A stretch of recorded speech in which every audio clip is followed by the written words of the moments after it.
A very, very good morning to you. We are coming to you live here, Grand Champions Polo Club, and after, of course, a thunderous afternoon yesterday where we unfortunately had to cancel those games. I'm sitting alongside Steve Lane here. Good morning, Steve. Wow, did we have some weather yesterday or what? Ooh, boy, it came down and a lot of wind as well. So these fields surely needed it, and Grand Champions doing a great job of finding a dry field here this morning to continue action here for the World Polo League's Triple Crown of Polo. Indeed, the third round, and as I say, the two games, we had two games yesterday. There was one game which we've now moved over to today, Monday, of course, and it is the third round. Seminole Casino are around on the field up against Tamera. Now, Seminole Casino, with a win and a loss, looking for their second win here this morning. Tamera coming in with a clean sheet, 2 wins out of 2 games, beating Santa Rita 10-6 and also beating Richard Mille. That was a bit of a surprise last week, 14 goals to 6. Seminole Casino, let me just run you through the players that are out on the field here this morning. At number 1, of course, Melissa Ganzi. At number 2, Nick Roldan, the 8-goal player. At number 3, Francisco Elizalde, the 9-goaler. And at number 4, where he likes to play his game, Alejandro Novillo Estrada of 8 goals. Tamera, back in the saddle. Great to see him here this morning. Ale Palmer at 0. Santi Torres, the man with the red helmet, easy to spot him on the field, playing at number 2, 7-goaler. Diego Kavanagh at 9. And, of course, the 8-goaler, the powerhouse that is Heiho Taranco. The 2 mounted umpires this morning out on the field, Gaston Dorignac, chief umpire of the WPL, alongside the man that is the legend in his own right, Dale Schwetz. Federico Martelli, the man in the studio as the instant replay official, and alongside me here, chief umpire of Grand Champions Polo Club, my co-commentator and third man of this game this morning. Now remember, we do of course have the other scheduled game which will be coming to you on your screens this afternoon, 3 p.m. Casablanca will be up against Pampa Norte, and Steve, that just like this game promised to be another thrilling and exciting game, so strap yourselves in. We're about to get the first of our 6 chukkers underway on quite a sort of, well, I wouldn't even call it a miserable day, an overcast day, quite very comfortable temperatures here for the athletes and of course for the 4-legged athletes, so we should be in for a cracking game, Mr. Steve Lane. 72 degrees and just a little bit of a breeze, not enough to even move the flags on top of the tents that we have here at Fieldside. So a nice day for polo, and lucky to get it in with dry fields. And these dry fields have soaked up that rain rather well, and hopefully it'll green them up as well too. And of course, rain is always better than irrigation. So here we go. Looks like the umpire's giving some instructions and warning the players about the north end. Kind of feel out the field just a little bit, and umpire Schwetz is ready for the first bowl in. So here we go then. Best of luck, guys. And, of course, the young lady that's out there in the purple helmet, that, of course, Melissa Ganzi. Seminole Casino, Coconut Creek in the yellow shirts with the black sleeves. And it's the first win of that throw-in. Picked up there, dancing a little around the circle. Mr. Nick Roldan, who will send that ball straight away down the field. Looking for, and I just mentioned her, Melissa Ganzi, but getting there a little bit before she does is the man in the white shirt. Tamera, of course, playing in white, and that is the 9-goaler, Diego Kavanagh.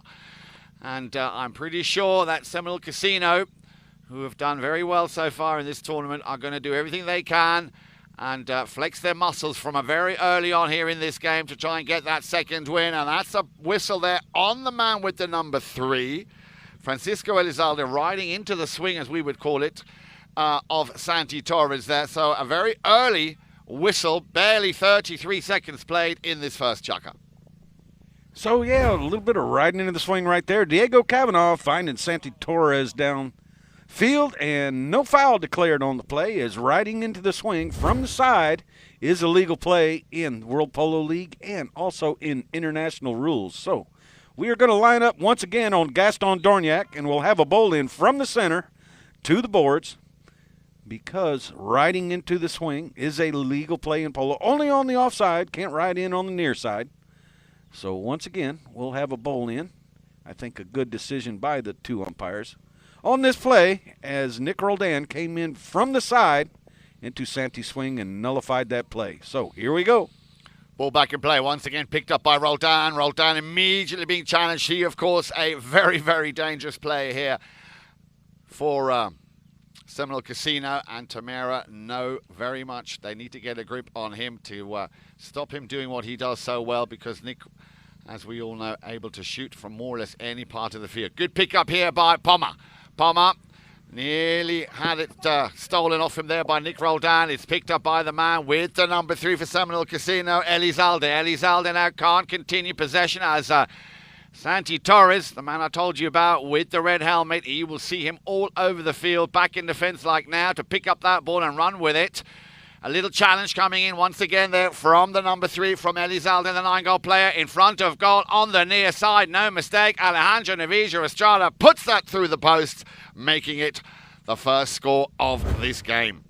Alejandro receiving that back shot, putting the man on his hip and having the near side wide open. Put it right through the goal. Drawn first blood here with a score of 1-0 with a little under 6 minutes left to play here in the first chukker. So back to the centre they come. Nice little goal there by the 8-goaler, Navija Estrada.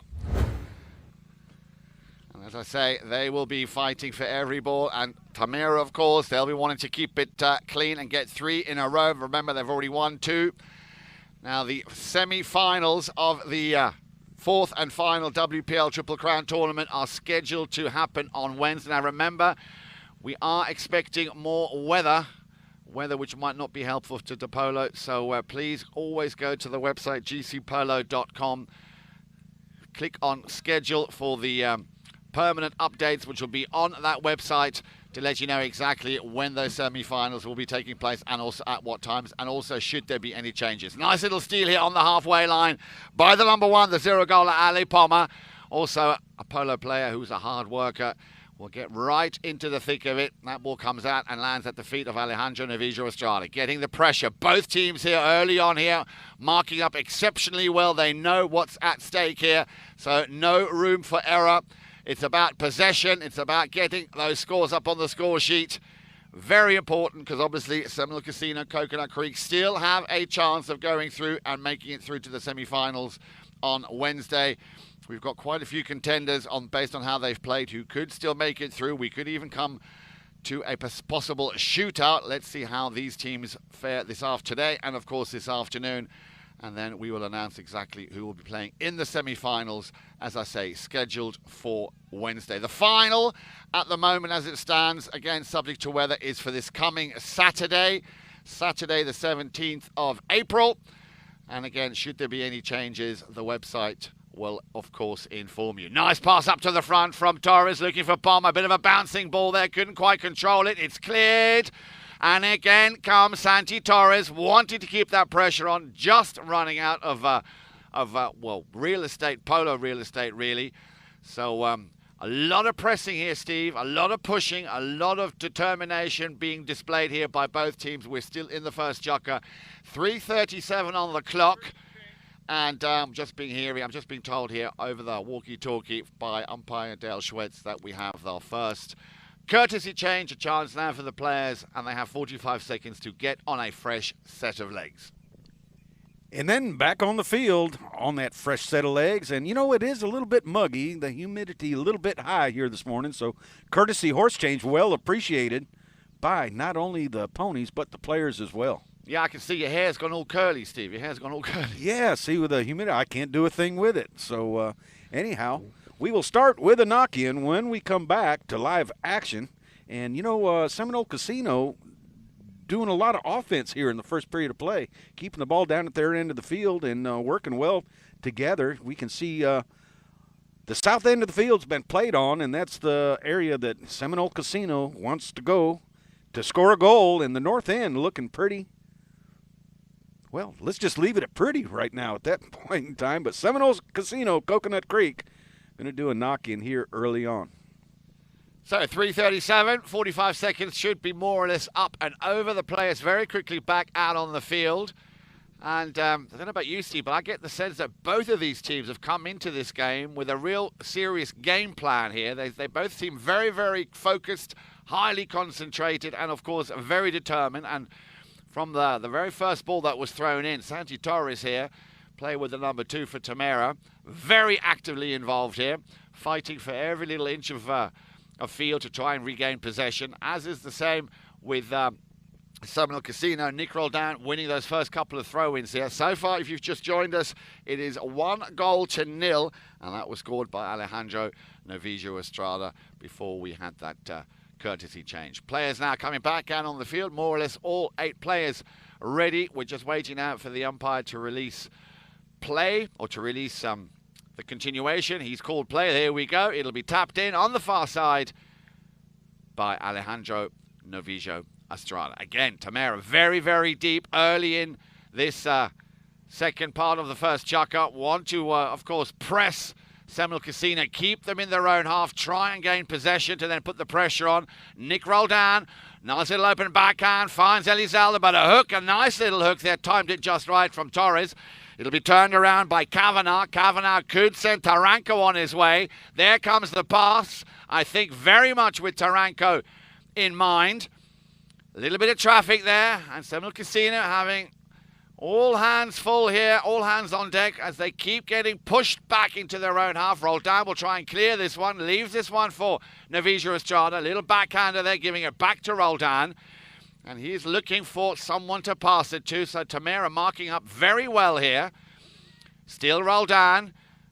Here comes a shot with a little bit of an angle on it. Straight away on it will be Kavanagh. Kavanagh will stop it. Again, they're not getting over the halfway line. Kavanagh drills it out to the center, looking for Taranko. Taranko will hold on for a second, send it up to the front to try and outplay Roldan, to send that ball to Ale Poma. Again, Roldan playing the number 2 position here, doing a lot of defensive work. Power play once again as Taranko will pick it up on the sideboards. Taranko, I beg your pardon, Kavanagh. High, long, lofted ball onto the green, looking for Poma. Seminole Casino really having a lot to do here in this second half of the first chucker. There is that ball. Maybe a chance now for Roldan to run away with it, get a bit of space on the half volley. He's got Taranko in hot pursuit. Roldan centers it nicely on the approach, gets the putter out, bish, bash, bosh, and that's how we play polo. What a nice play. Francisco Elizalde and Nick Roldan working very well together. In fact, Elizalde, a little bit new on this team, his first game, but working very well with Alejandro Novillo Estrada and also Nick Roldan. And Alejandro usually plays the number 3 position, but dropped back to 4 with Elizalde filling in at number 3. And Elizalde taking the place of Juan Martin Zubia. So they actually came up by 1 goal. They were a 24-goal team. Today, 25, 2 25-goal teams, and here is Ali Pama out of the bowl-in. Well, having looked at that play just now, remember, Tamera were doing ever so well keeping Seminole Casino Coconut Creek at bay. But then 1, 2 little quick chilled plays like that, that is how you can completely disarm and dismantle a defense. And that's something which Tamera need to be very careful of, because those very quick plays from Seminole Casino can be deadly. And you don't want to let Seminole Casino run away too much. Still 2-0, a whistle on that play. What happened there, Steve? I think a little right-of-way violation. Alejandro was on the line of the ball, and right-of-way violation by Tamera, so we're going to have a penalty 5A from the point of the infraction, with now Seminole Casino Coconut Creek headed towards the south end of the field. It'll be taken by Novillo Estrada. Alejandro, as you say, from the spot, play is called. He'll tap it in. He's got Roldan behind him. Beg your pardon, Elizalde. Roldan is the man who gets that ball from Elizalde. Another quick play and a nice little play here by Seminole Casino Coconut Creek, giving it back to Alejandro Novillo Estrada, and he'll be kicking himself because that really was a set play. 3 stops it took. Coming from Elizalde, 1 stop over, it went over to Nick Roldan. He then immediately sent it back through to the front, looking for Alejandro Novillo Estrada. Shame on that play, but they've got 2 goals, and that is end of chucker number 1. So they leave the field 2-0. We'll be right back after this short break, right here on Chucker TV.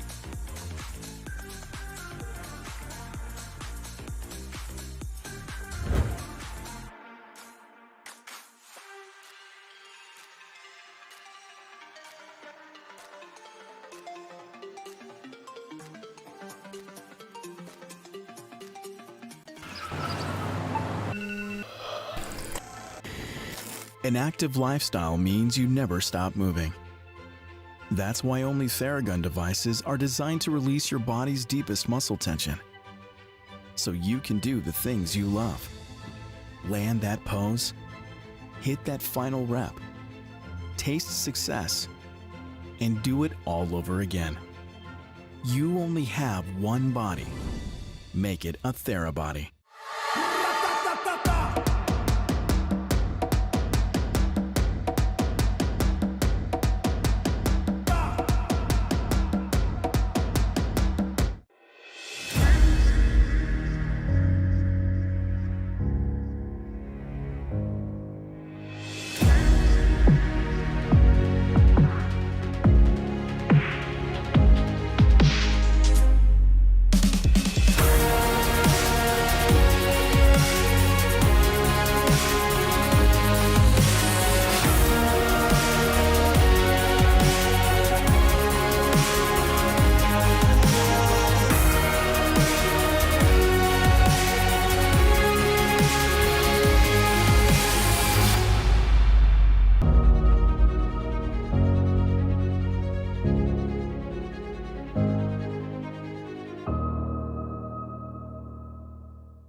Welcome back, everybody.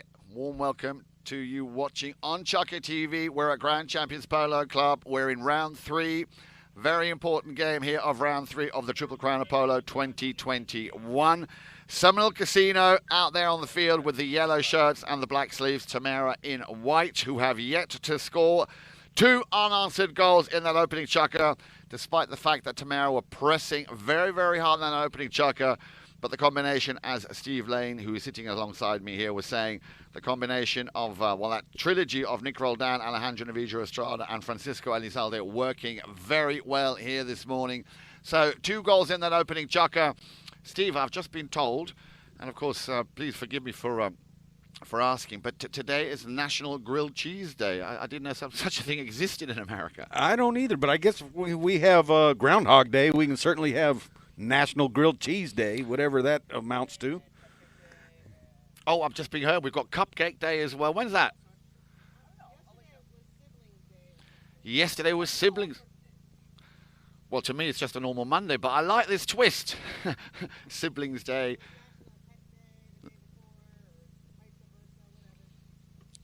Well, International Puppy Day, great. Do they ever have International Polo Horse Day? That's every day at Grand Champions. Good call. Good call. Thank you very much, Kale. So here we go then, Stevie. We've got Tamera a little bit on the back foot. They've been working very hard in that opening chukker, but they have a little bit of work to do because we're seeing signs of that very strong combination play here by Seminole Casino at Coconut Creek. Play will resume, of course, where it ended at the end of that first chukker, and it'll be tapped in here by Tamera.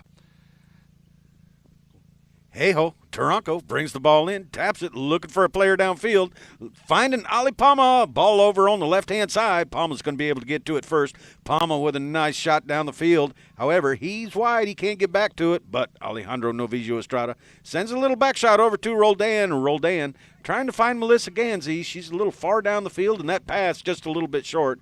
So, hey-ho, Taranco is going to come back and turn that ball to the outside, trying to avoid Nick Roldan. Taranco still on the ball, being ridden by Nick Roldan, going to leave it for Kavanaugh. Kavanaugh has room to work. All the players, as you mentioned earlier on, are marked up very well, and here is Alejandro Novijo Estrada coming in there, and a whistle. Not quite a big enough gap for Ali Palma to jump in front of Alejandro on that play. So it looks like, Jan, a right-of-way violation, and we're going to have a penalty 5A from the point of the infraction. Yeah, a little bit too close for comfort there for the umpires. And again, a good call by that duo, Dale Schwetz and Gaston Dorignac. And as you rightly said, a hit from the spot, teeing up the ball there, Alejandro Novijo Estrada. But so far, Steve, I'm sure you'll agree with me, we've not really had a lot of excess whistles and fouls here. It's been very amicable, very fair, as Alejandro Novijo Estrada gets things underway. Here is Estrada. Estrada with a strong neck shot over to Elizalde. Elizalde checking down, going to pick up the ball, trying to get around Taranco.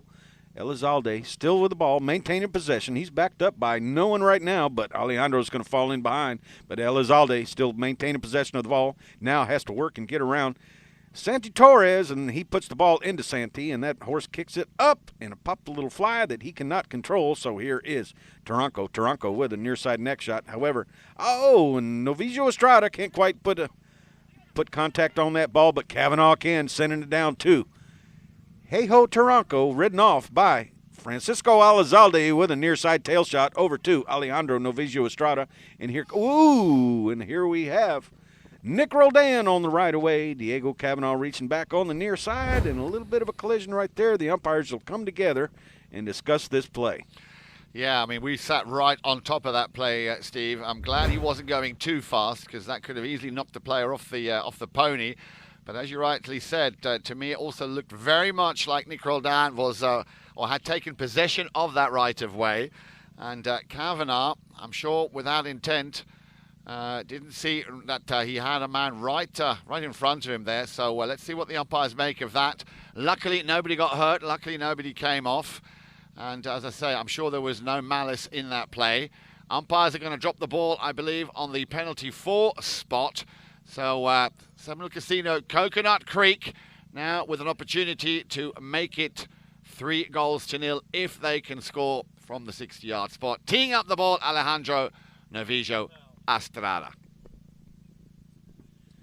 So yeah, luckily Nick Roldan was able to turn his horse to the left just a little bit and take some of that impact off of that almost bad collision. So right now, penalty 4 in favor of Seminole Casino, Coconut Creek, and Alejandro Novicio Estrada will attempt to convert this 60-yard shot.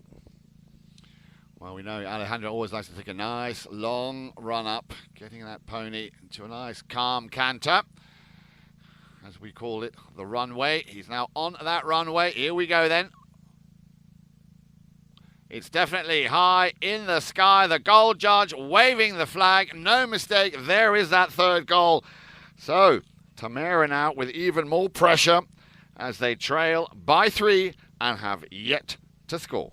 Alejandro redeeming himself after missing that goal opportunity at the end of the first period. So 3-0. We're back where we almost ended up after the first period. So the players will line up once again on umpire Schwetz, who puts it in, and Diego Kavanaugh has the ball pop right out to him. Alejandro Novicio Estrada with a near side back shot. Nick Roldan turning on, hooked by Taranco, but followed up by Elizalde.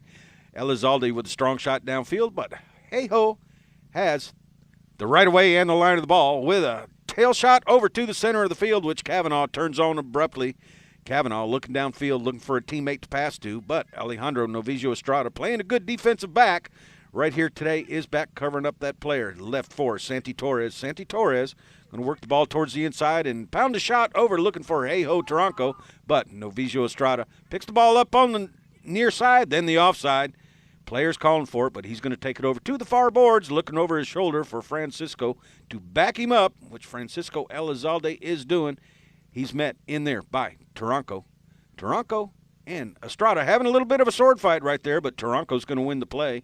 Taranco rakes it off the boards, looking for a teammate, and Santi Torres is right there for a little short touch pass over to Torres. Torres going to check down, play the ball, leaves it for Hey-Ho Taranco. Taranco going to bring it forward. Santi Torres going to leave it, just taking out Estrada. Taranco now ridden off by Alejandro Novicio Estrada. He's going to maintain possession right here and send Nick Roldan down the field, as well as Elizalde. Elizalde's going to check down, allow the ball to pass the stirrup, play the ball on the offside, and here is Elizalde still maintaining possession with Hey-Ho Taranco coming in for the ride-off and a near-side back shot, but nobody there but Estrada once again. And here is Nick Roldan. Nick Roldan taking the ball, trying to get around Santi Torres, deflected by Santi Torres just a little bit, and then the whistle will sound. So we'll see what the umpires decide here on that play in the far corner of the field. Yeah, it looked to me a little bit like it could have been Torres here, the culprit. Nick Roldan on a run to goal. We're going to have a courtesy pony change at 3:39, so the players will go back to their respective pony lines. Yeah, it'll be interesting to see what the umpires make of that. To me, like I said, it looked a little bit Torres here could have been the culprit. It's been a little bit quiet. We saw a lot more of Torres in the first chukker. Not, yep, so a reaching call, we're being told, a reaching call, but kind of what I thought was the case there. So a penalty 5A, a hit from the spot, will be the outcome of that call. As I say, 3:39 left to play, chucker number 2, and still no score here by Tamera. Now, this, of course, is very much on course for Seminole Casino Coconut Creek's objective here to try and win this very important game for them. But like I said, you know, if we look at the way they played before, Tamera beating Santa Rita 10-6, and then beating one of the favorites. Remember, Richard Mille having won 2 tournaments, being in 3 of our 4 finals so far. Richard Mille 14-6. They are a force to be reckoned with, but it looks at the moment like it's very much here Seminole Casino in the driving seat, in control, dictating how they're playing, allowing them to play their game. But like I said, Tamera, don't call them, don't write them off. There is still plenty of time left to play here in this game, this very important game of the Triple Crown 2021 third round. So, courtesy change over and done with, and we will have a hit from the spot for Tamera. Here is Taranco. Taranco bringing the ball in, putting it back in play. Hits a shot downfield, but nobody home but Elizalde. Elizalde, and another whistle right here on the play. And I'm going to guess on this one that it might be in favor of Tamera, but I don't want to second guess. That play a little bit far away, and yeah, once Elizalde made the near side attempt, then he crossed over the right of way with an oncoming player, so just wait for the players to get in position and line up, and looks like Tamera will have a penalty 5A once again. Only the 4th foul of the game here, Jan, so pretty much foul-free and a score of 3-0 in favor of Seminole Casino, Coconut Creek. And we will, looks like a player needs a little bit timeout right here. So I was just about to say, Diego Kavanaugh, after that play just now, Santi Torres straight away going over to tend to him. It looked like he might have had a little clip or a little chip, something there. He's definitely in a little bit of pain. He didn't come off the pony. Let's hope he's okay, of course. But Diego Kavanaugh got a little bit, I think a little knock there somewhere in that play. So we're going to just give the player a minute or two. The umpires just want to make sure he's okay. Oh, I see. A cramp in his shoulder. Okay, well, that can happen, of course. So, but he'll be able to play on. Always good when a player does not come off the pony and is able to continue playing, especially if your name is Diego Kavanaugh. So, 3:31 then on the clock. Play is called, and it'll be hit from the spot. Taken by Hejo Taranco. Hejo puts the ball back into action right here with a shot over towards the far boards, looking for Diego Kavanaugh. Kavanaugh able to check down, now has to avoid Alejandro. Kavanaugh with the next shot, but it's off the back of Alejandro, and we will have another whistle for an official timeout for a player. Alejandro receiving that line drive just above the belt line right there, and that will leave colors on your back that don't exist in the rainbow. Is that right, Steve? And I thought you were colorblind. Yeah, no, I don't have to get up to the traffic light to see what color it is before I drive through. So Alejandro needing a little bit of a timeout right here to shake off that sting from the ball. That was a line drive from Kavanaugh, and Kavanaugh going over immediately to check on Alejandro. Again, sportsmanship being displayed. Well, talking about color, I'm thinking he's probably going to have the same kind of a color as his helmet, purple, by the time that comes down a little bit. But again, lucky for Alejandro, not sustaining any serious injury after that play. Ball is back in play after that throw-in, and it looks like Ali Palma will get the first touch. Palma trying to drive it towards goal, but Nick Roldan has different ideas with a near side shot over here to the boards. And here is Elizalde hooked on that play. That was actually Roldan right there, but Estrada sends a back shot, finding Elizalde on the run. He's only got one man between him and the goal, and that's Santi Torres. So Elizalde is going to check up and allow Santi Torres to go ahead and move the play around. And here is Diego Kavanaugh, and a late whistle on the play. Kavanaugh crossing after the near side shot with Alejandro Novillo Estrada on that right away. shame there. Things started to really open up all of a sudden. I thought that Seminole Casino Coconut Creek with Francisco Elizalde was on the run there. So another little interruption here. We're at 2:48 left to play. Chucker number 2, still no score. Left-hand side of the field, going to work it back towards the center. Hey Ho Taranco is there. Nick Roldan unable to complete that open cut shot towards goal. Santi Torres flips it over to Kavanaugh. Kavanaugh now has room to work. Ali Palma up front, sending Santi Torres down the field, but a pop fly right there, and Kavanaugh unable to keep possession, but Hey Ho Taranco is going to come back and defend Nick Roldan, who has the broken play ball. Nick Roldan unable to maintain possession. However, Elizalde comes in there and steals it. Back to Nick Roldan. Nick Roldan and Santi Torres right there. Nick Roldan with a neck shot towards goal, and Elizalde first and Nick Roldan second. Ball goes wide, and Estrada backs it to keep it on the field and put it through the goal. What a play by Seminole Casino. A back shot from Estrada. Nick Roldan finishing it off, putting it between the post. So a great play with Seminole Casino leading the score 5-0 right here with 1:13 left in the second period of play.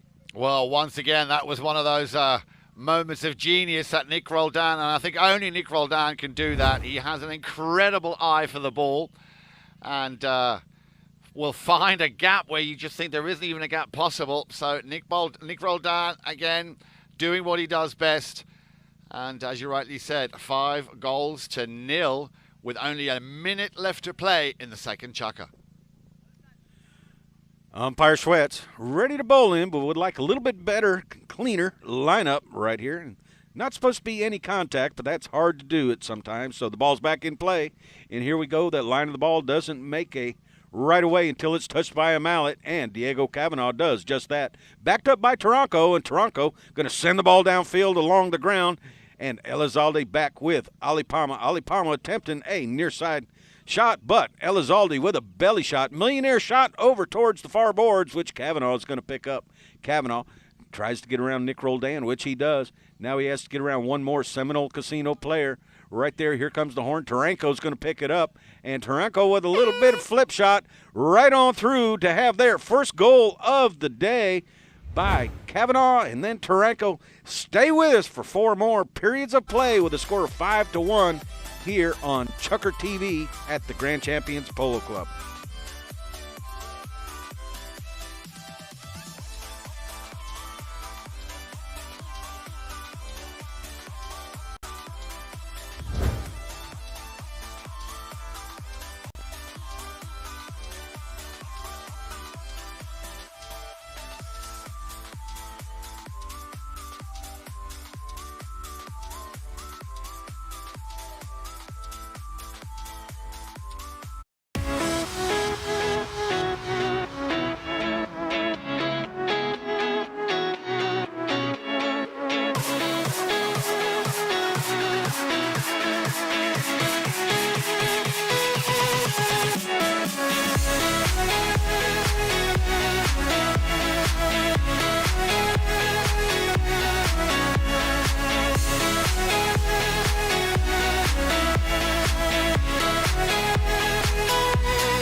Welcome back, everybody. One more chocolate to play in this first half. And Steve, it was a long time coming, but eventually it came. Hey Ho Taranco getting on the score sheet. There were signs here of Seminole Casino Coconut Creek running away with it. If we look at the way they played so far in that in the first 2 chukkers, it was 2-0 after the end of the first chukker for Seminole Casino, and then 3-1 at the end of chukker number 2. And that could have easily been 5-0. So I'm sure Tamera will be regrouping, and we're looking forward to having maybe a slightly longer break at half-time, because they need to change their strategy at the moment. Seminole Casino, Coconut Creek, from the word go, they were running and gunning and all guns blazing here, controlling and dominating this game. What do you think Tamera need to do to try and get a grip on this very, very strong Seminole Casino, Coconut Creek team? Well, I think Nacho Novillo Estrada's been playing a very, very, very good back today, so I think they need to take him out of a few plays to allow the latter part of their lineup to come on through and score goals. So I think the defense of Seminole Casino, Coconut Creek, has been outstanding so far here in the first 2 periods of play, but don't count out Santi Torres. I like the way he plays. He just puts his head down, plays polo, doesn't say anything, and always focused and concentrated on the next play. Well, as we saw in that first chukker, there was a lot more pressing going on, a lot more pushing Seminole Casino back into their own half. They kind of loosened that up a little bit. They're allowing Seminole Casino to get more possession, get the space they want to play their game, and then, of course, unleash some of these, set plays that they have. So they need to, I think, maybe show a little bit more vigor, a little bit more determination out there, because at the moment, and the score reflects it very much, 5-1, that is a tall order.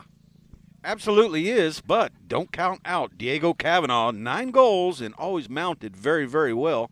So I think it's a matter of time. And he's been feeding the ball up to Santi Torres, and also Heiho Taranco has left the number 4 position to sometimes go up and play the number 1. So that team rotating very well. So I think it's a matter of time before they put a few more goals on the board.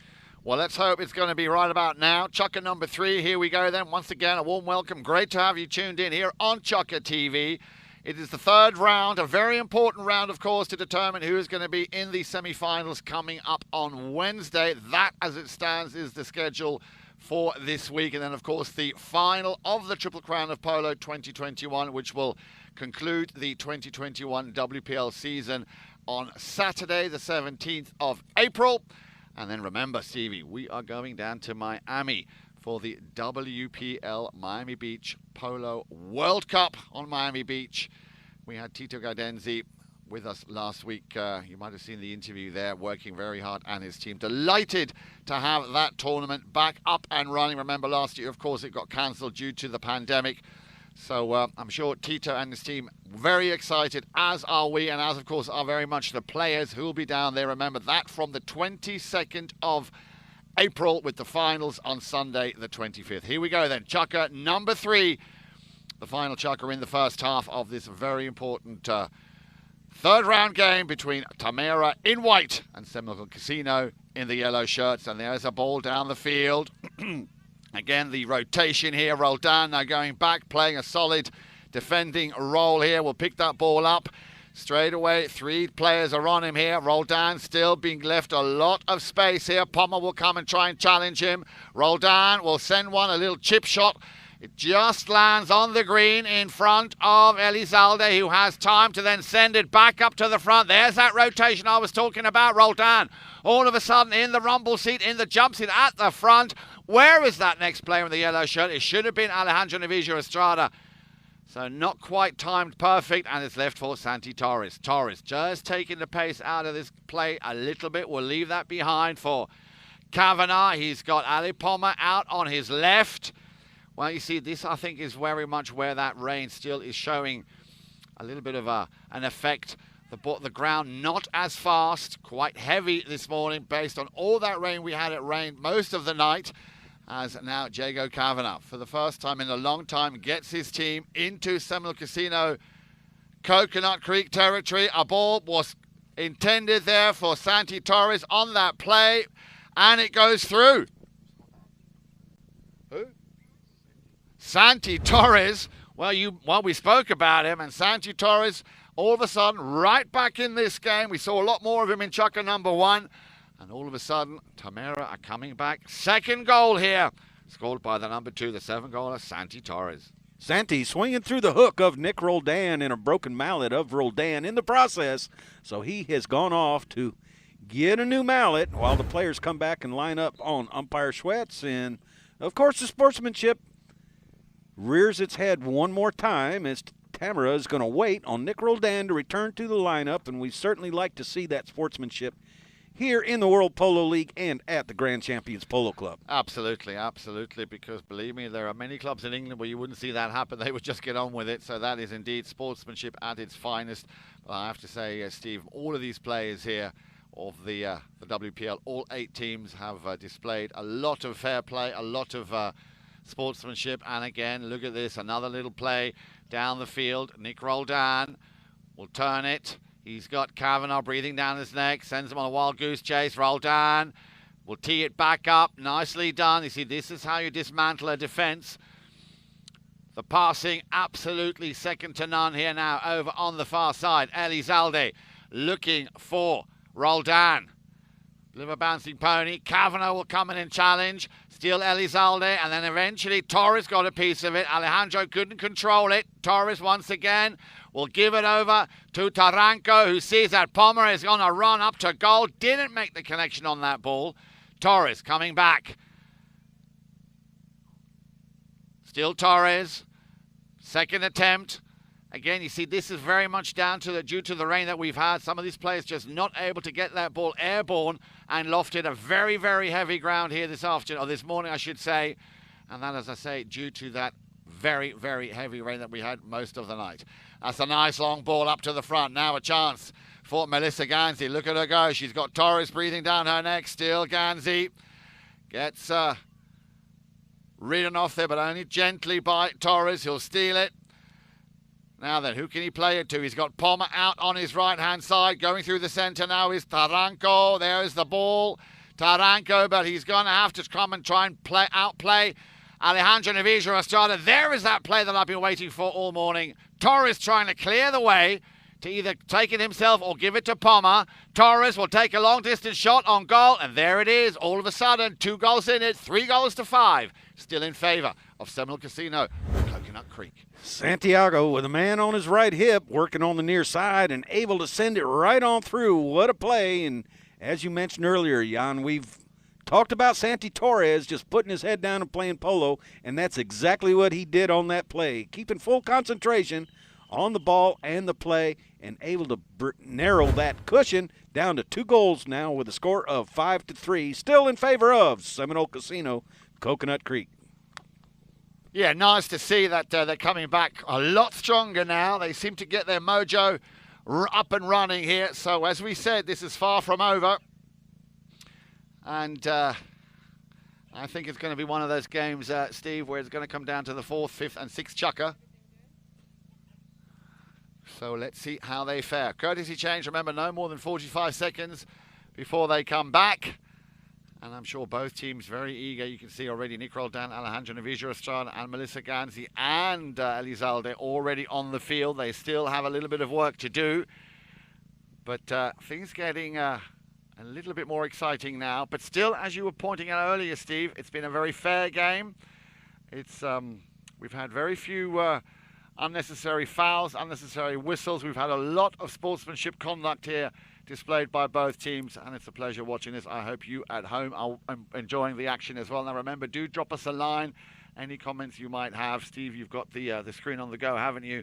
And we'll do our best to try and get back to you and answer any questions, and we'll give you a shout out. Let us know where you're playing. Happy to give you and your polo team a shout out here on Chukker TV. 3:18 then, the players are back out on the field. 3-5 as the ball is about to be thrown in by Senor Schwetz. Schwetz gives the ball back to the players. Elizalde going to win the ball in on this, trying to get a shot downfield, but still has possession. Coming up to it, trying to get around Kavanagh, and Nick Roldan's going to come in and back him up right there. Nick Roldan now left alone. Ali Palma is going to wait on him, but Roldan sends a shot down along the ground, a long shot, and that ball is going to trickle over the back line for a Tamera knock-in at the south end of the field. Yeah, a little bit unlucky there. And again, you see even Nick Roldan struggling to get that ball lofted and airborne. That is due to that, the moistness and the rain and the wetness that is still on that field. But of course, that is a handicap that both teams are having to contend with or to deal with here. Taranco getting things underway, looking for Diego. Down the line comes charging Nick Roldan. A little bit of a late whistle, but eventually the umpires will, I'm sure, have seen it the way I just said it. reaching on that play. Kavanaugh trying to reach back and dig that ball out. And Seminole Casino Coconut Creek player coming down the line of the ball and the right of way. So the two umpires come together, have a little bit of a discussion. Might be a disagreement in there, but I don't think Diego changed that line with Roldan coming down the right of way. So we'll see what they say. And, of course, don't forget, we've got challenges here. Neither team using a challenge so far here in the first half, and we haven't heard the word challenge yet so far. But if they wanted to, they could challenge this call right here against Tamera. Well, Steve, I'm going to challenge you to make me a cheese grilled sandwich because it's National Grilled Cheese Day today. Well, if you can't say it, how can I make it? I mean, because you're local. I burn the cereal, so I don't think I'd count on me for cheese sandwich. But we're still waiting on the umpire's decision right here on this play, and it looks like all the players gathered around. We could have a bowl-in. We've not heard anything across the radio as of yet. And, yeah, it looks like we're going to start with a bowl-in right here. And the question is, will it be a fair play bowl-in? A little debris being picked up off the field as well by Gaston Dorniak, one of the two mounted officials out there in this morning's game. So a bowl-in back to the players, and who's going to win this bowl-in right here? But Estrada gets a piece of it. Estrada still trying to get around players, but Kavanaugh is going to come out with it and send it over to Hey-Ho Taranco, who puts wood to the plastic ball. And, once again, Nick Roldan with a broken mallet on that back shot, and here comes Alejandro. Nick Roldan's second broken mallet of the period. So Alejandro Novillo Estrada trying to work with Francisco Elizalde. Nick Roldan still without a mallet. Kavanaugh picks the ball up, tries to send it downfield, unable to get a hold of it, but Nick Roldan, even though he doesn't have a mallet, he has a right away. And here is Francisco Elizalde trying to buy a little time, giving Nick Roldan time to get over and get a new mallet, and Elizalde unable to control the ball, picked up by Ali Palma right to Nick Roldan, and Santi Torres going to break up the play and pick up the loose ball, followed up by Taranco. Taranco's going to check down, survey the field, and now work the ball a little bit farther down. He gets a lofting shot down the field, but who is there but Ali Palma and Estrada, and now Elizalde can't let that ball go out. He hits a back shot, it's deflected off a pony, and still on the field right there in front, but just wide. So Seminole Casino, Coconut Creek, dodging a bullet right there with a knock-in in their favor. Yeah.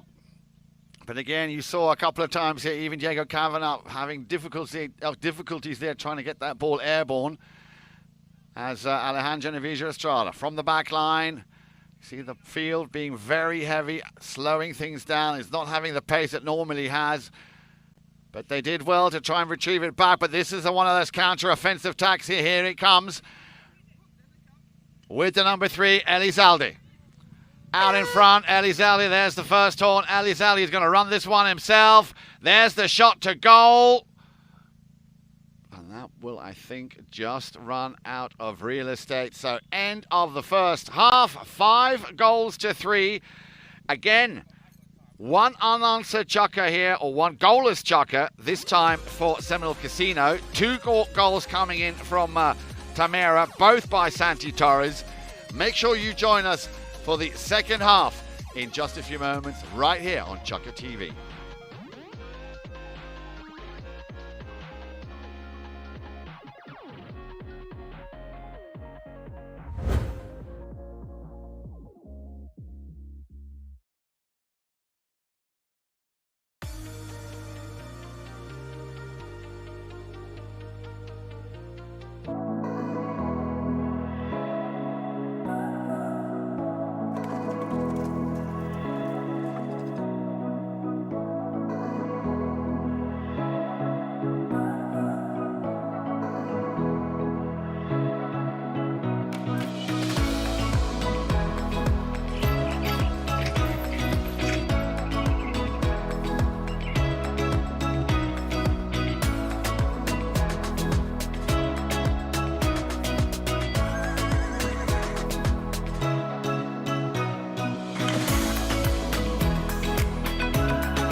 Welcome back, everybody. Great to have you tuned in here on Chukka TV. We're going to go straight back into the action. A very short halftime period here because the clouds are thickening up a little bit overhead. Steve, let's have a look at how they fared so far in this first half. Remember, it is the halftime interval.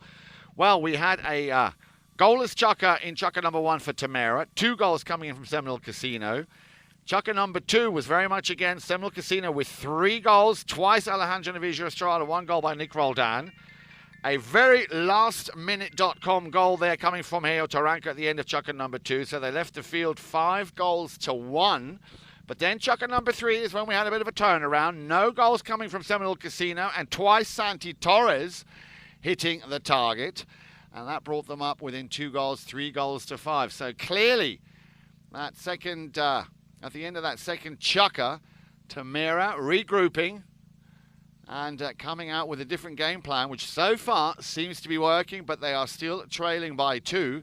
And it's very unusual to see Seminole Casino Coconut Creek, especially with those players out there. Let me just run you through the names of the players for Seminole Casino one more time. Melissa Ganzi, of course, Nick Roldan, Alejandro Navigia Estrada, and Francisco Alizalde. And for those 3 players not to score in Chukka number 2 is a compliment to how well Tamera defended in that third Chukka. But need to, of course, score or keep the momentum of scoring up, especially now going into the second half. Do you think we're going to see a big change here, Steve? Yeah, I think so, but not until the 5th period. That's my prediction for today. But, you know, as we mentioned, Santi Torres scoring 2 goals there in the 3rd period and just being a rock star out there, accepting passes and working it towards goal in that first goal, having a man on his hip and working the ball on the near side and putting it through at a very difficult angle from the near side, going at speed, and the field being torn up just a little bit. Field might be a little bit soft due to the rain that we've had, but it's the same for both teams.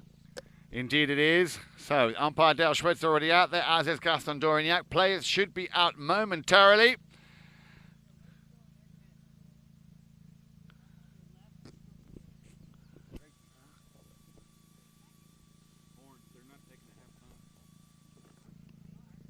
Yeah, they are. That's the problem. They're still sitting in the tent. Nobody's even on the horse yet.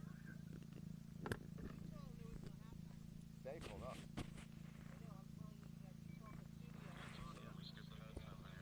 Gotcha.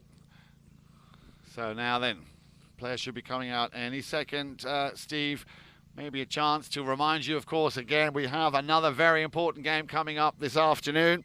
3 p.m. Pampa Norte will be taking on Casablanca, or Casablanca will be taking on Pampa Norte, whichever team you support. Make sure you tune in and watch that one. That should be another thrilling game, as I say, coming to you on your screens this afternoon, 3 p.m. Florida time. Remember to add 5 hours to the UK, so that would be 8 o'clock in the evening if you're watching in the UK, and of course 9 o'clock on mainland Europe.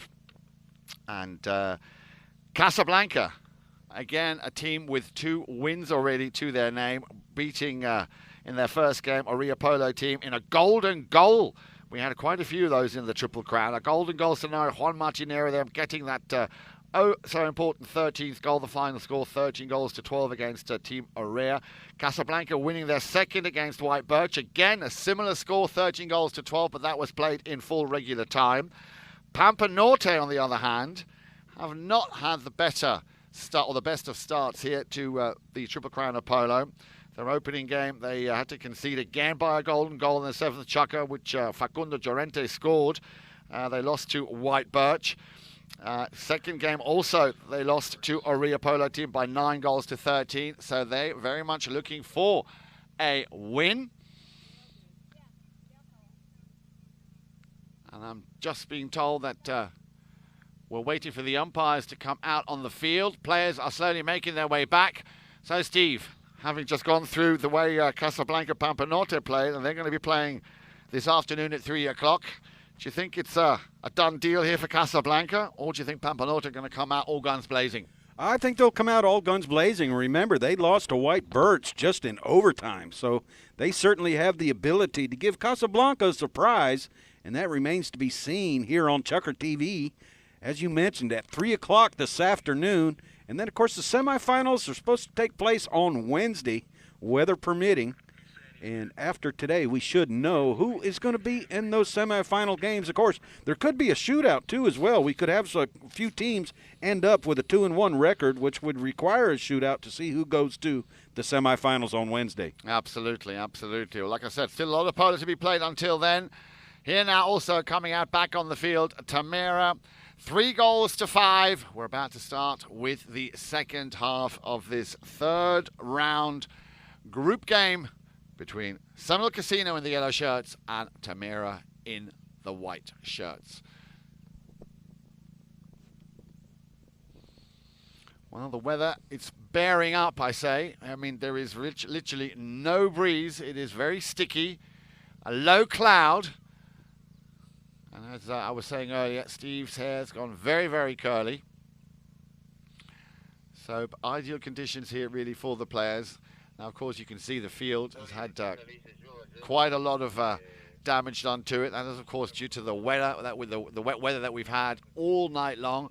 Now, I mean, I've been here a few times. Always nice to be here and invited back to Grand Champions Polo Club. But what we saw yesterday was absolutely Armageddon.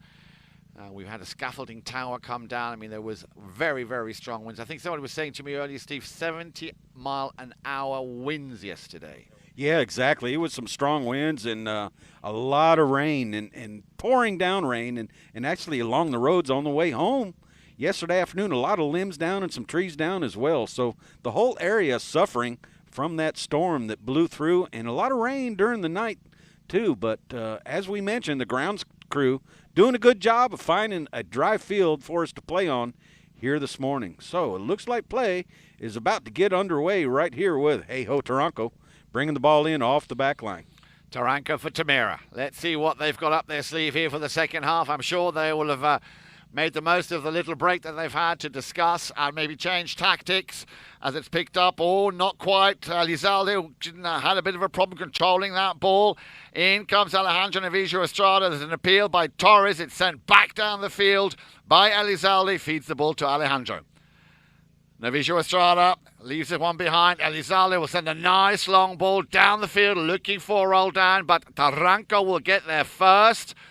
Sends it back on the near side. A backhander looking for Kavanagh. Diego weaving his way there. You see they're all struggling a little bit. A heavy ball, a very heavy ground here. Seminole will steal it, but we have a whistle. Little difficult to see what happened over there on the sidelines. We could see Kavanaugh and Torres and Elizalde all in there on that play. So umpire Schwetz and Dorniak come together. Schwetz picking up the ball, and it looks like they will have a little bit of a discussion right here. Both umpires have been in agreement on all these plays so far in the first half and doing a great job. And we have a challenge right here on this play. So you at home taking advantage on Chucker TV of seeing the replays. And unfortunately, Yan, we don't have that opportunity. No, we don't. We're going to have to now wait as the umpires will bring this back or rather include the IRO, the instant replay official, Federico Martelli, who, of course, is in the studio and has the most gigantic screen on which you can watch every single play. So let's see what they can do. And, you know, they can do it frame by frame. So they can literally take it down and break it down right to how the foul was committed, the lead up to the foul, to then make the appropriate and right decision. And, of course, Steve more than I, is connected to the studio. Steve, any news yet from the studio? Yeah, it looks like it was a foul in favor, from my bad understanding of Spanish. Looked like it was a foul in favor of Tamera. So the umpires go back to the point of the infraction, and it was very slow over there on the boards. So this ball not being moved to center or even the penalty four line. So it looks like Hey Ho Taranco will put the ball back in live action play. Here is Hey Ho, a little tap forward. Kavanaugh going down the field. And Hey Ho Taranco tries to send it down, but Kavanaugh is able to get to it. Kavanaugh with a strong shot downfield, but who's there? None other than Francisco Elizalde, the new 9-goal player filling in here for Juan Martin Zubia. but Torres wins the play. Torres on that gray pony, a little flip shot back to Kavanaugh, but he's hooked by Elizalde. Elizalde tries to end up with a play, but Taranco comes on through, pounds one downfield, and here is Kavanaugh going towards goal. He's got 3 horse lengths on the next man, which is Nick Roldan, and Diego Kavanaugh able to carry that ball through off the pass of Taranco to put it between the uprights, narrowing that lead by 1 goal with a score of 5-4. Well, as I said earlier in the breakdown, they've come back strong and they're picking up where they left off here. Nice goal here, the first for the 9-goal Diego Kavanaugh. And a long far cry away from when the scoreboard said 5-1. No score. We haven't seen Seminole Casino score since the second chukker, and we are now with 5.5 minutes well underway here in chukker number 4. Ball's thrown back into play. Who's going to win the bowl-in? That's the million-dollar question right here, but it looks like Tamera. Taranco going to send a next shot downfield, and is it long enough to get to Ali Palma? Ali Palma takes a swing in the air, but unable to connect, and Santi Torres got a little piece of it. Now fighting with Elizalde, but Nick Roldan's going to pick up the loose ball. Or, excuse me, that's Elizalde, and the ball is stolen from him on the near side by Hey-Ho Taranco. Taranco with a back shot, looking for Kavanaugh. Kavanaugh's going to be able to get to it. Ali Palma breaks down the field, and here comes Nick Roldan in to break up that play, but Santi Torres is going to pick up the loose ball. Torres working the ball over towards center, and he's got a little room to work. Doesn't want to give it away. Trying to get by Nick Roldan once again. Here is Torres. He loses the ball. Picked up by Roldan. Roldan with a strong cut shot down the field. Can he get to it next? No. Hey-Ho Taranco playing a good number 4 today. Sends it back where Santi Torres can take the ball further down the field with a near side back shot. Estrada has to allow Kavanaugh to clear. Told to leave it by Nick Roldan. Nick Roldan's going to leave it for Elizalde. Elizalde going to try and get around Santi Torres. Elizalde surveys the field, now being told to use it by the umpires, so he has to hit away or run, but flips it back to Alejandro Novicio Estrada. Nick Roldan well downfield, calling for it, but Elizalde is going to break downfield himself. Alejandro sees 2 players down, and he sends a high lofting shot down the field, looking for Francisco Elizalde, but he is ridden off, and a back shot by Hey-Ho Taranco to Diego Kavanaugh. Kavanaugh looks back over for Hey-Ho, sends a pass over to him, a nice pass, and he's going to get there first.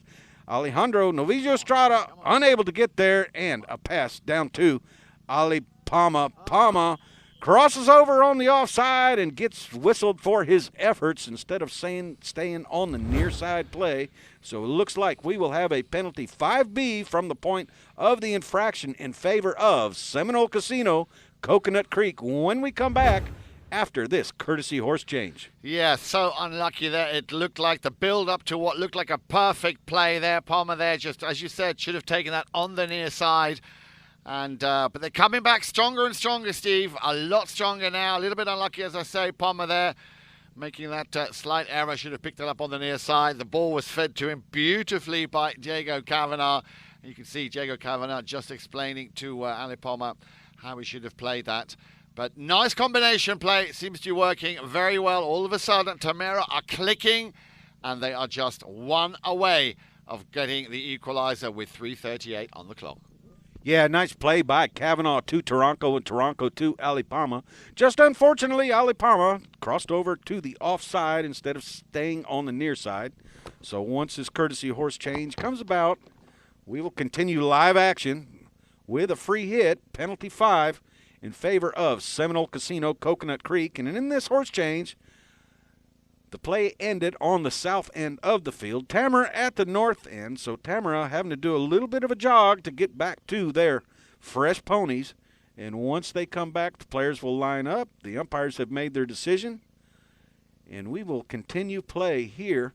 And Tamera has getting their offense going, as you mentioned, Yan. So the offense clicking a little bit better here in the second half for the white jerseys. And Seminole Casino, Coconut Creek still have an offensive drive, and Alejandro sending up Nick Roldan and Francisco Elizalde to the front for a pass, but unfortunately, Tamera players there able to turn the play back around with back shots to each other, so working very well and looking at each other for those pinpoint passes, which are turning into offensive plays.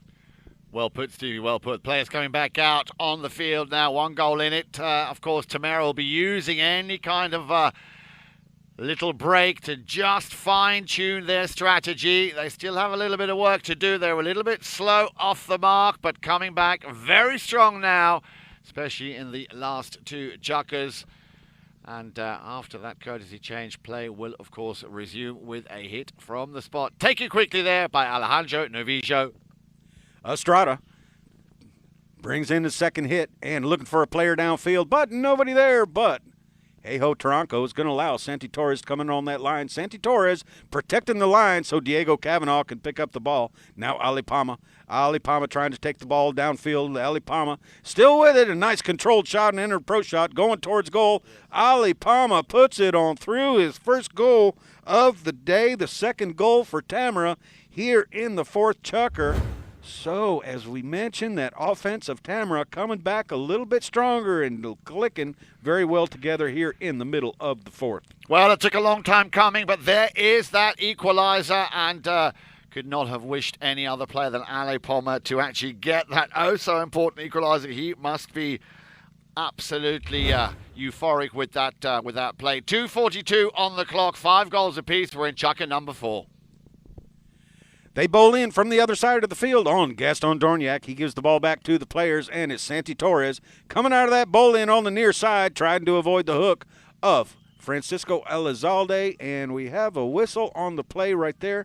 A little bit difficult to see what happened on there, but both umpires looking right down the line, and I believe I heard one of the umpires say you fouled the second man. So it looks like Seminole Casino, Coconut Creek, will be the recipient of a penalty 5A from the spot, a right-of-way infraction on that play. So umpire Schwetz picking up the loose ball.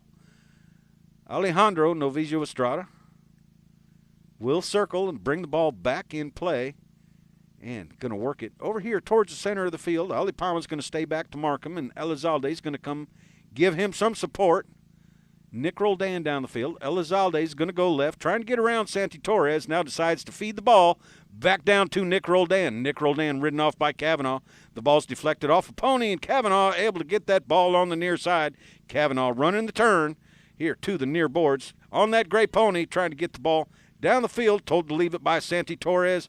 Ball still on the field, and the play's broken up by Roldan. Roldan maintains possession on the offside, working that bouncing ball towards the goal. Being chased by Torres. Nick Roldan with a strong shot towards goal, but wide to the right-hand side of that right-hand post. Very unlucky there for Nick Roldan, but you see how quick he can just snap that ball. And nearly, as you just mentioned, pinpoint perfection, precision, I should rather say, on that goal. So Seminole Casino, all of a sudden, all hands on deck here. They now know that they're up against a very, very strong team here. Tamera halfway there to getting a clean sheet. A cut shot once again by Cavanaugh. Again, the ground just not making life easy. Roldan working very hard. Taranco will challenge him. In comes Elizalde, who will pick the ball up from the sideboard. Still Elizalde.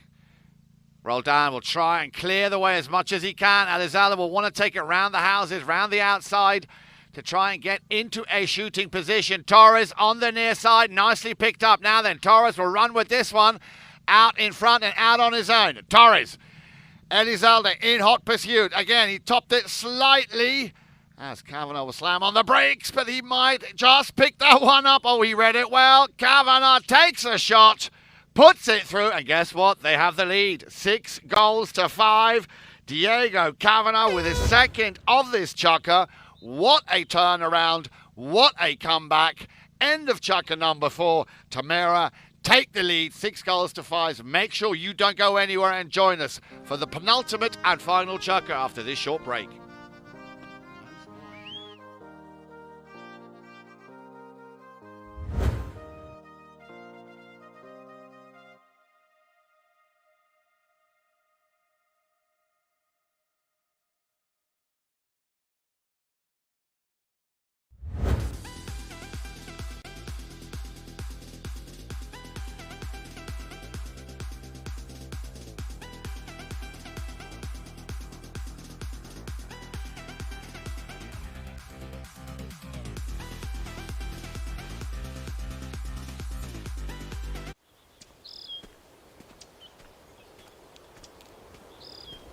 To be able to come here and play a course such as this, it's a great experience. Probably the best tee gift I've ever received, so, and that's no lie. My wife actually gave me a pair for Christmas before I played in the tournament, so this will be my third pair, so I'm looking forward to it. Over the calf, 17 and a half. Outseam, 43 and a half. We make a personal pattern for everybody, and that takes a lot of different points on a body to draft a pattern. I have at least 7 or 8 pair. Great golf course and get a pair of blue jeans out of the deal is freaking awesome. The down for that is 17 and a quarter. Was it about 32? Yep, you nailed it. Same thing you've been wearing since high school. 6 and a half. Yeah, that's fine. Thanks so much for being here, and good luck today on the course. We will do a true shotgun start today, so good luck today, and y'all have a great time.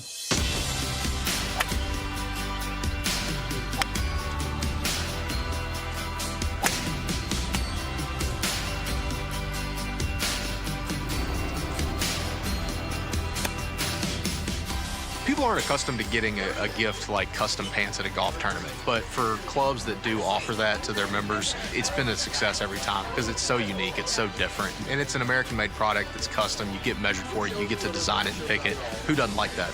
Getting a pair of jeans from Blue Delta is a great gift, something unique, something that they normally wouldn't get that they really appreciate.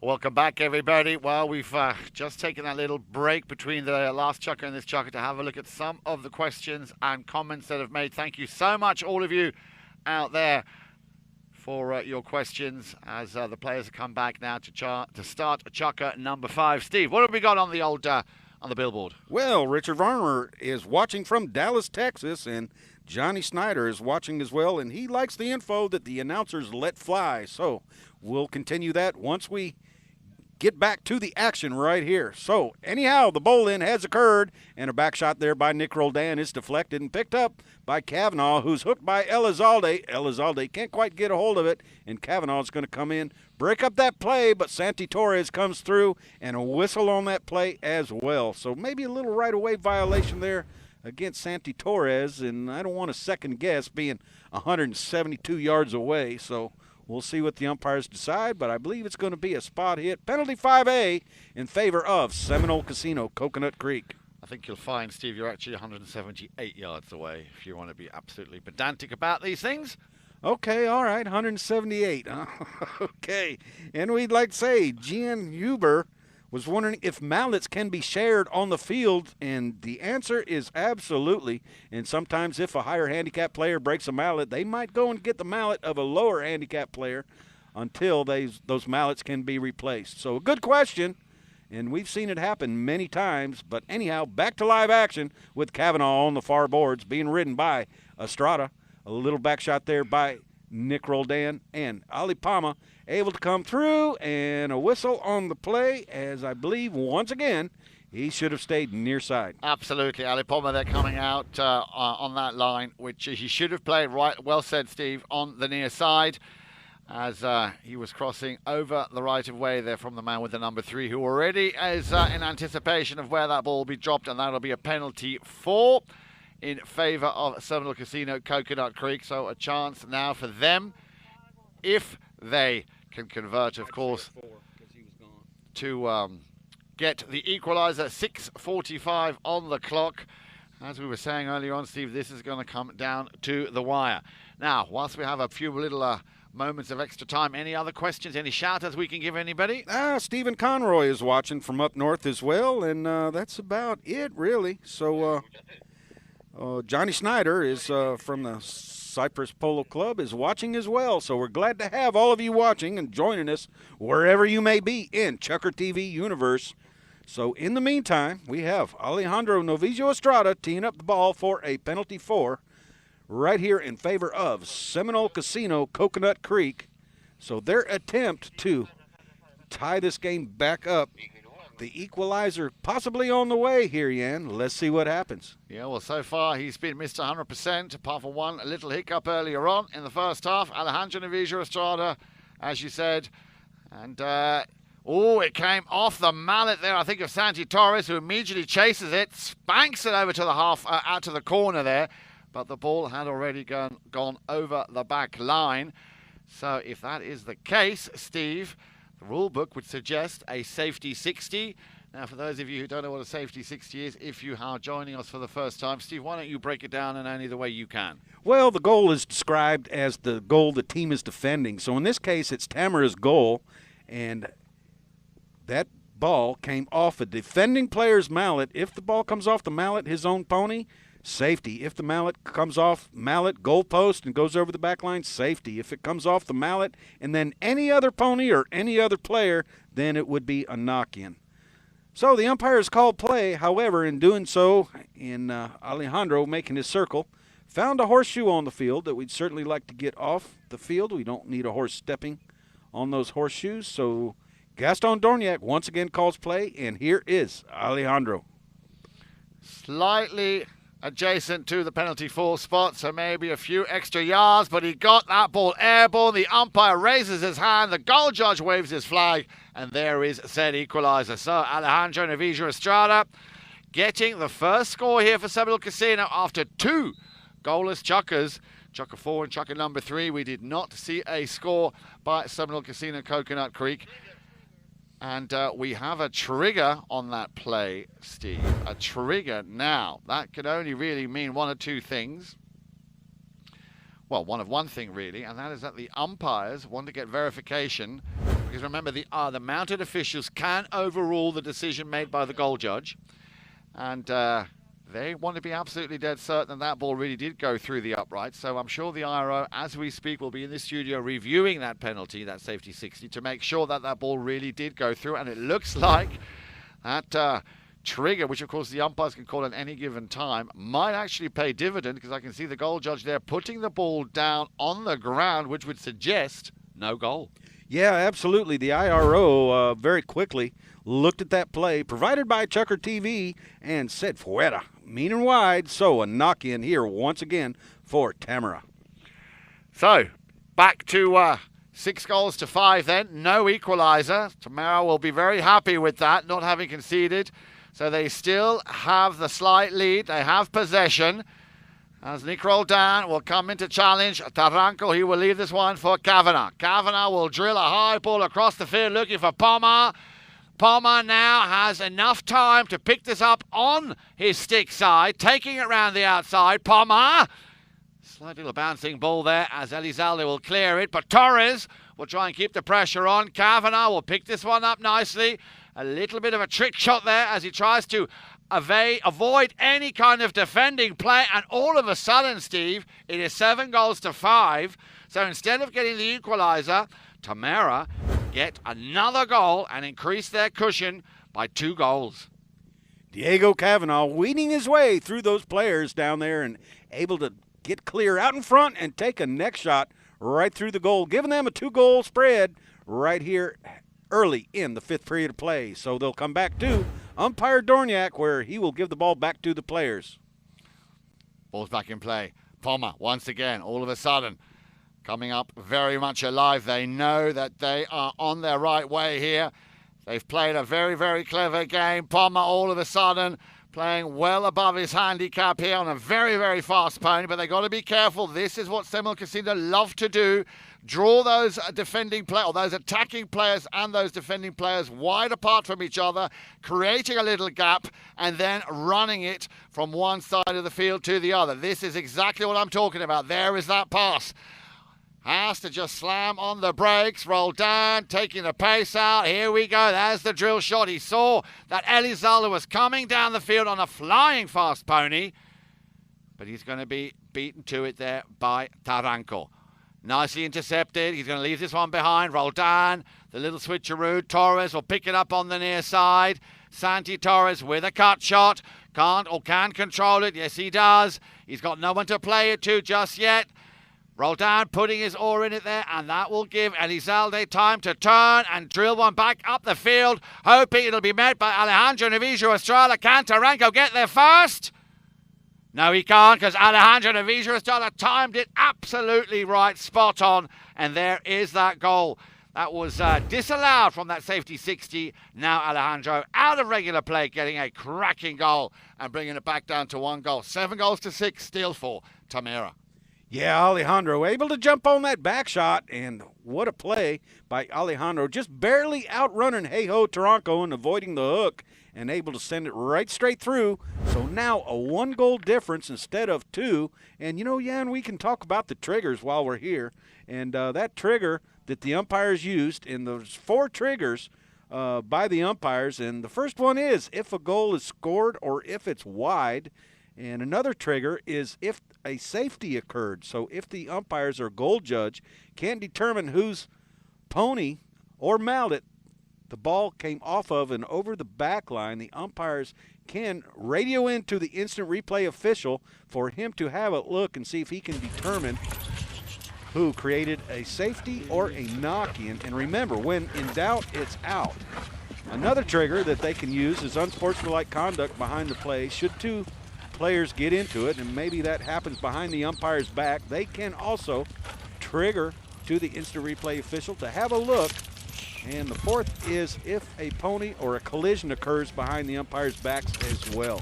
So those 4 triggers by the umpires, and actually those triggers and the challenges were born right here at the Grand Champions Polo Club with Chucker TV, with Mike Ferriera and Steve Lane, working together back in January of 2014, coming together to put all those things in the book and in action. Yeah, I've heard about this Steve Lane guy. He's a very nice guy, both on and off the field. Have you seen him? Very handsome man, I must say as well. No, that's just a rumor. That's just a nasty okay, rumor. all That's right. just a nasty rumor. Here we go then. 3:30 on the nose, 7-6 for a Chucker number 5. Steve, which way is this going to go? Well, it's tough to say, but Seminole Casino has the momentum right now, and here is Alejandro trying to turn this defensive play into an offensive play, looking for a teammate downfield.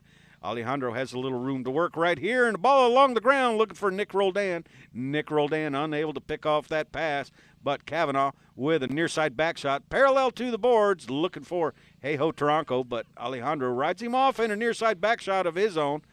But here is Nick Roldan. Nick Roldan. He can score from there, but he wants to get a little bit closer. Nick Roldan trying to get around Kavanaugh.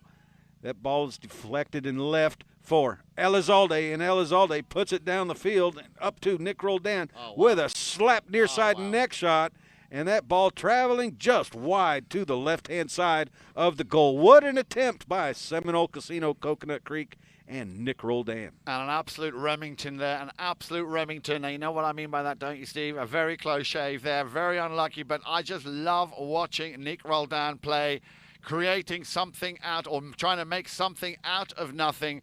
And that could have easily gone in. Here we go then. Tamera once again with possession. The clock running down. A little over 2 minutes left to play. Torres going up, wanting that ball. Kavanaugh slams on the brakes. Will leave it behind, but there's nobody back there. As Roldan will be the first to turn. Picks it up on the near side. A little bit of a misunderstanding there by Tamera, but Kavanaugh, he came back quickly.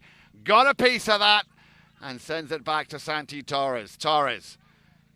He's got Alejandro Navijo Estrada in front. Sends it back to Kavanaugh. Roldan beg your pardon. Elizalde tried to tee it up for Roldan. Taranco will send it out to the right-hand side, looking for Torres. Palmer a little bit too far out in midfield to pick that one up. A near side back from Taranco, but only as far as Roldan. Roldan will send that one through the centre. Once again, we've seen these plays a few times here. Again, perfectly timed. A good pickup, not a perfect pickup by Alejandro Navijo Estrada. Ganzi putting the ball back into the danger zone as Tamera once again will run away with this. All of a sudden, this game has come very much alive. There's a long ball for Ale Palmer. He's going to pick this one up on the run. Palmer, nicely done into the open space. Needs to get behind this ball. A cut shot is what is needed. Palmer, can he finish? Yes, what a run by Ale Palmer, Steve. What a play by the Tamera team. Passing it down to Ali Palma. Ali Palma putting it over into the center. Able to get back to it. And 2 shots right through the goalpost to give them back that 2-goal cushion with a score of 8-6 right here before the first horn goes to end Chucker number 5 in a close game right here. Players picking up a little bit of volume and also some adrenaline going in that 5th period. Stay with us right here for the 6th and final period of regulation play right here on Chucker TV.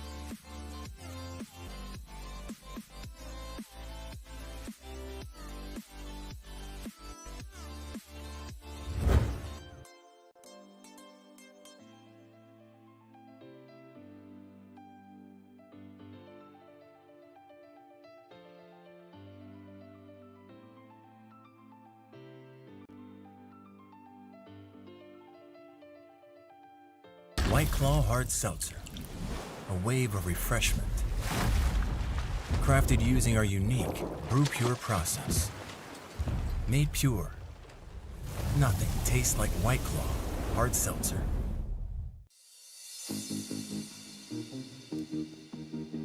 The world's best polo in your pocket. Chucker TV, the only app you'll need to watch polo.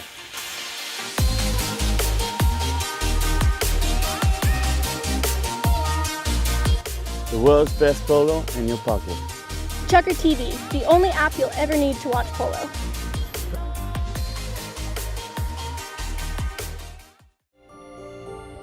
There's something about when you get up early, prep the plane, and you take off, and you get that first light of day.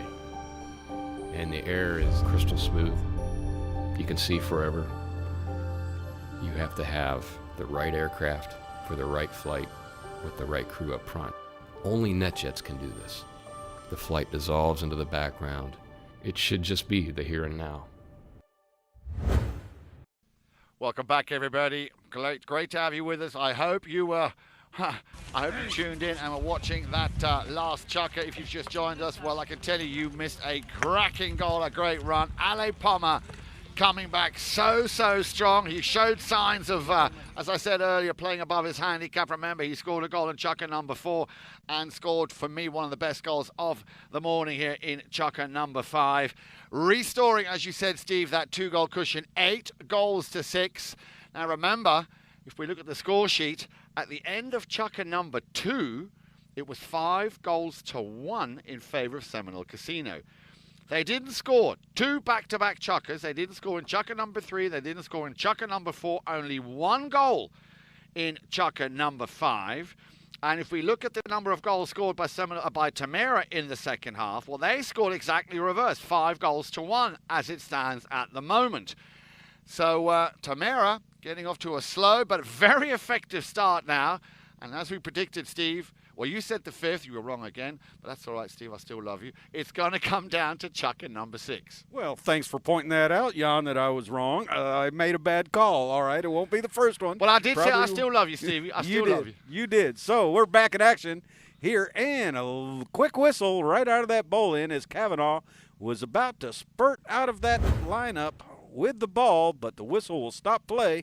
And it looks like Seminole Casino, Coconut Creek, will be the recipient of a penalty 5A from the point of the infraction. Now, dear viewers, Steve Lane, the only reason I said that is he gets everything normally always on point. A man who has been instrumental and also, as you said, Steve, in creating these rules. So that's why we call him the Fountain of Knowledge, the FOK. That's what you are, the Fountain of Knowledge. So to be able to get one up on you, Steve, is a little bit of a 10-goal moment for me right there. Okay, I'll give it to you. Nice play. So Alejandro Novicio Estrada hits a long shot downfield looking for Nick Roldan. Nick Roldan riding for all he's worth, and he's got Ajo Taranco on his left hip, but the ball is backed by Kavanaugh. To Torres. Torres hooked on the play, but Taranco's going to come in and back him up, and he's got Kavanaugh over here on the side. Taranco sees Kavanaugh and sends the ball right over to his mallet side, and Kavanaugh able to check down. Hold possession of the ball, but doesn't get the shot he wants as Alejandro Novicio Estrada is going to come back and turn that ball towards the inside of the field, trying to get around Kavanaugh. Being backed up by Elizalde. Estrada still on the ball. Now has to get around Torres. Allows Torres to clear. Kavanaugh's going to come in, but Alejandro Novicio Estrada hits the ball that is deflected off a pony. And who's going to come in there but Taranco once again with the centering back shot towards the field. Nick Roldan and Kavanaugh quickly turn. Nick Roldan, and we know when we see a player doing an offside back shot and another player doing an offside forward shot, we are 1,000% sure that somebody is wrong on that play. Are you sure, Steve? Positivo. Okay. So the only place looking down that line is, or the only place to call that foul is looking down the line, and both umpires were right there on top of the play. So that play is called against Tamera, and Tamera is going to challenge the call on this play. Indeed it is. So 6:29, 8 goals to 6. A good time to call that challenge. And we're just listening to what is being said on the airwaves here between the IRO, Federico Martelli, and the two mounted umpires.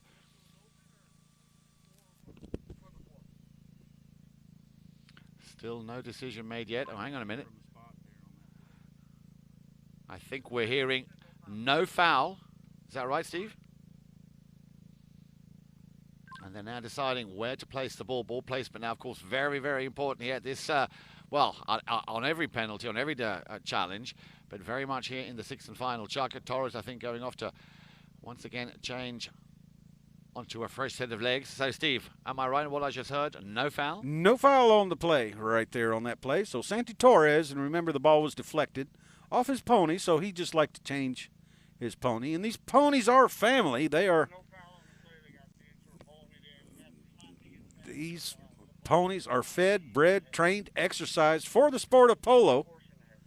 So we are going to allow him to change.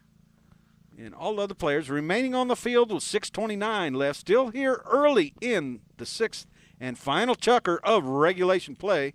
So once the players come back, we will have a bowl in on Gaston Dorniak from the center to the boards.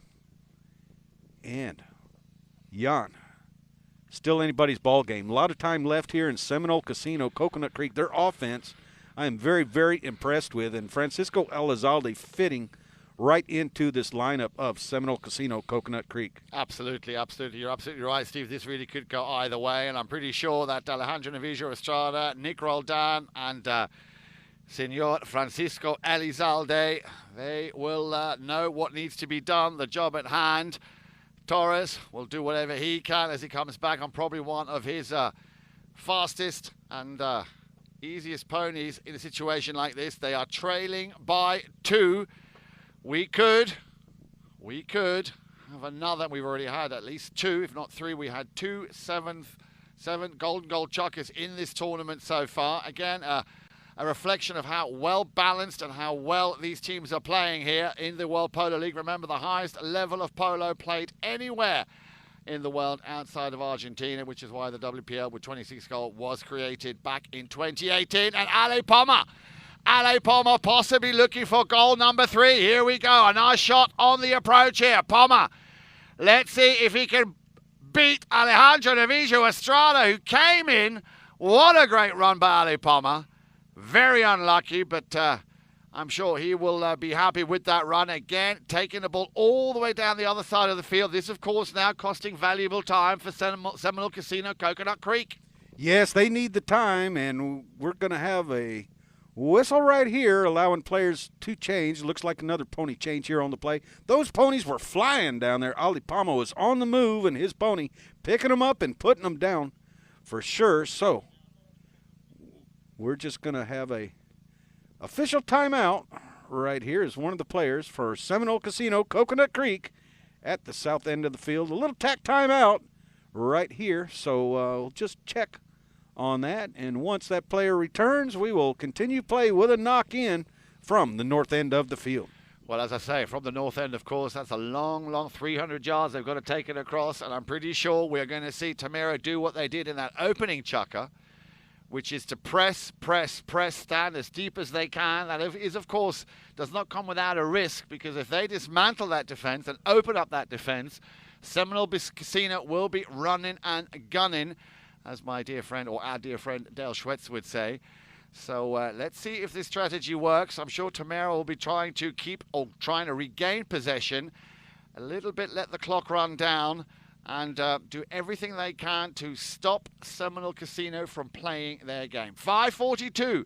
A lot can happen in that time left to play. 2 goals are needed here by Seminole Casino, Coconut Creek.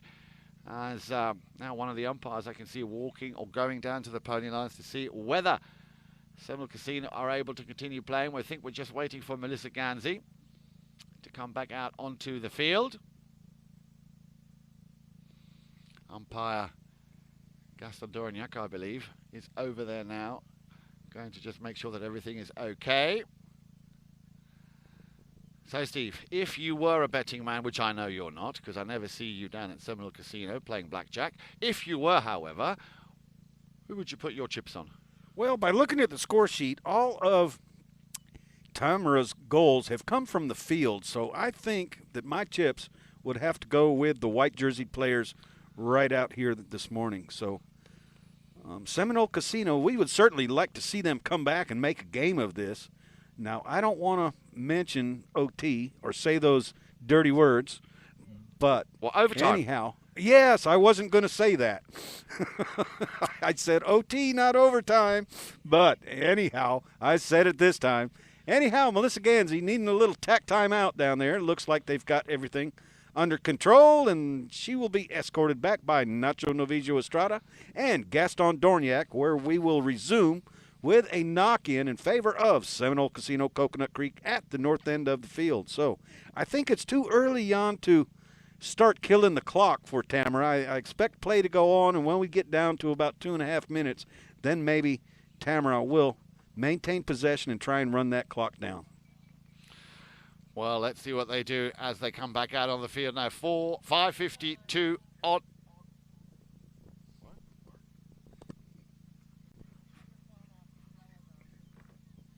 So all players back out on the field, returning to the north end of the field where that ball, Ali Palma had a great run and narrowly missing a shot on goal to the left-hand side of that left post.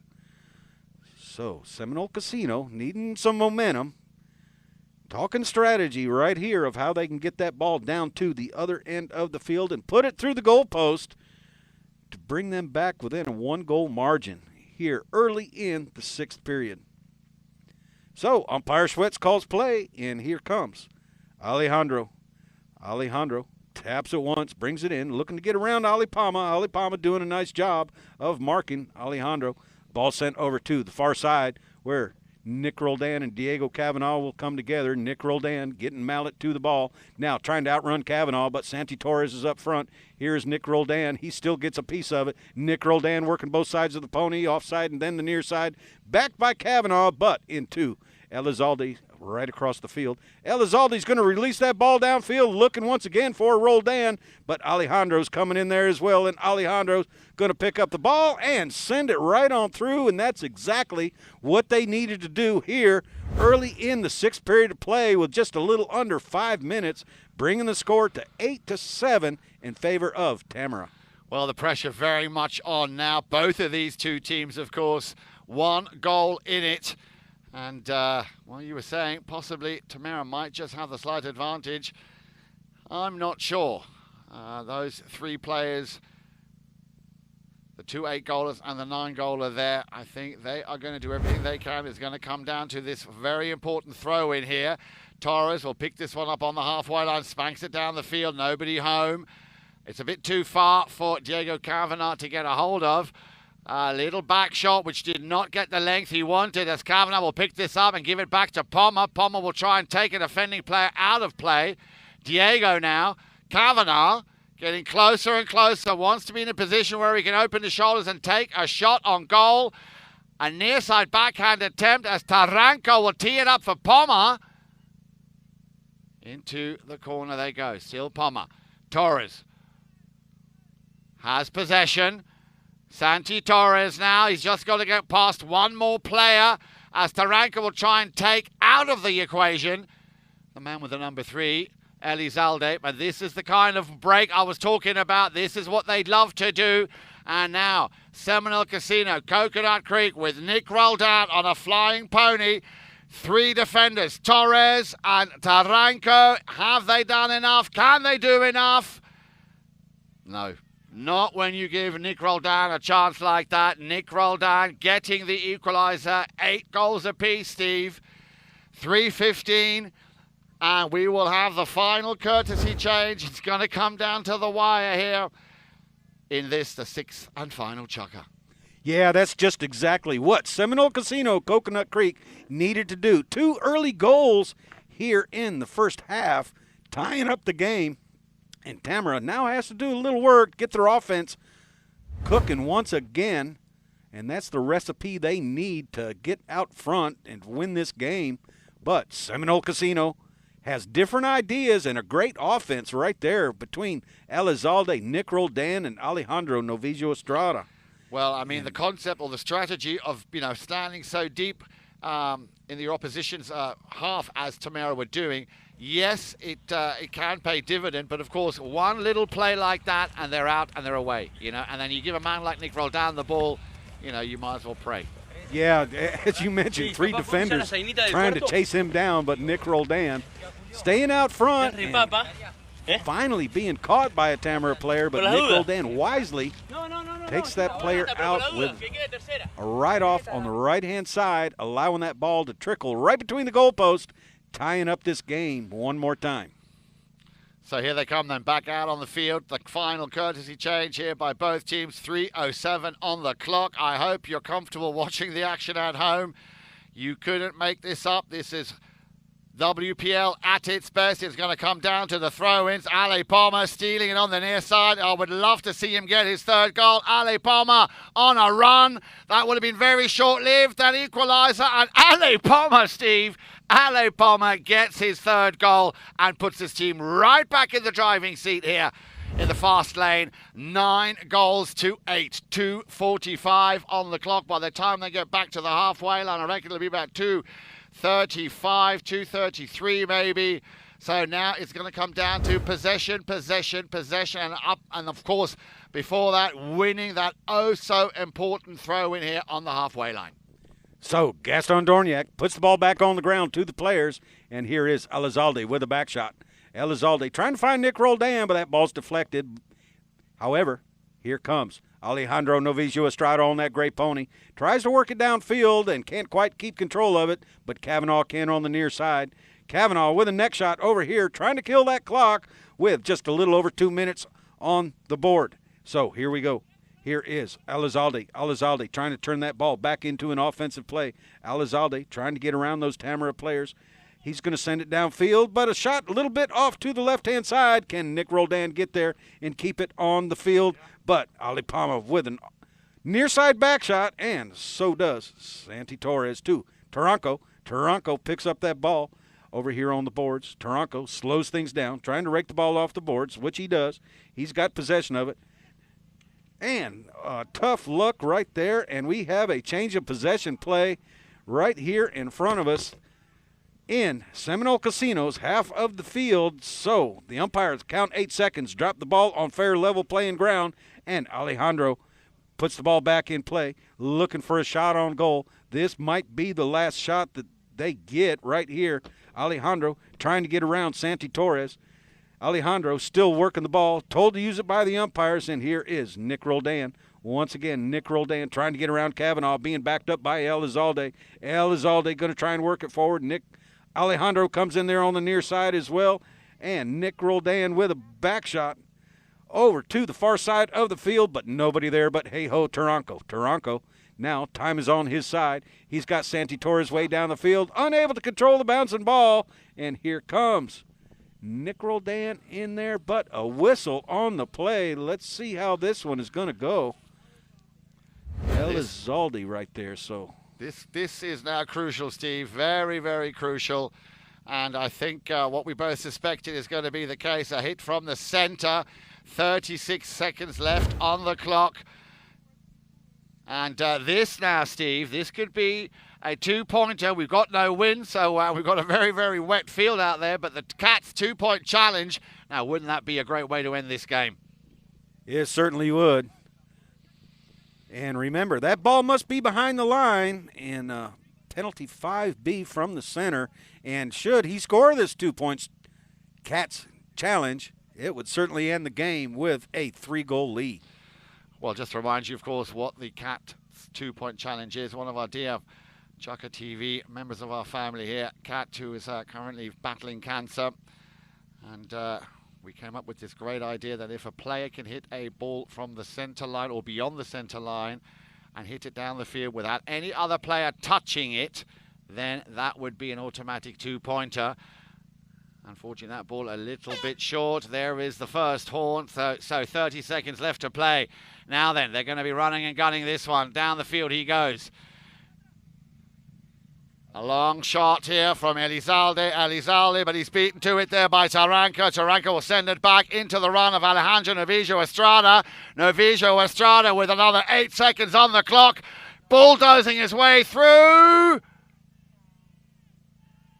It's gone wide, and there is a whistle. Now, that whistle, I'm sure, came before the horn, so I'm sure there'll be at least 5 seconds added to this play, but let's just wait and see as they all surround the umpires here. Now, this, of course, is one of those moments where they need to make sure absolutely they get it right. Now, you doing well to stay out of the politics, Melissa.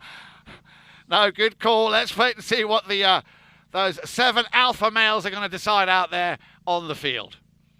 How did you see it, Steve? Well, it was tough to see from down here with that little dip at the end of the field, but it looks like the players are shaking hands. So I believe that is going to be the end of the ball game right here with Tamera coming out 9-8. But we will just confirm that as we come back and we see Gaston Dorniak and Dale Schwetz coming off the field. Yep, players are shaking hands. So that's going to end this morning's game right here with Tamera on top with a score of 9-8, being victorious here in. Well, no matter how you look at it, Steve, an absolute cracking game here for me. Both teams are winners. Of course, we need a winner. We need a runner-up. And Tamera, obviously, absolutely delighted for me. One of the strongest players on that team with 3 goals to his name. Ale Palma, well done. Congratulations. Ale Santi Torres, the workhorse, with 2 goals to his name. Diego Cavanaugh with 3. Taranka also with a goal. So a great performance after a little bit of a shaky start. It just wasn't enough on the day here. It was a very, very close fought game. I'm sure both teams will take a lot of experience and knowledge from this. Thank you very much for tuning in and watching. And let me just remind you, of course, the action continues. Another very, very important game. Casablanca will be up against Pampa Norte this afternoon at 3 o'clock. Make sure you tune in on Chukka TV then. From Steve, myself, and the entire Chukka TV crew here at Grand Champions, thank you for watching, and we look forward to having you back online in a few hours from now.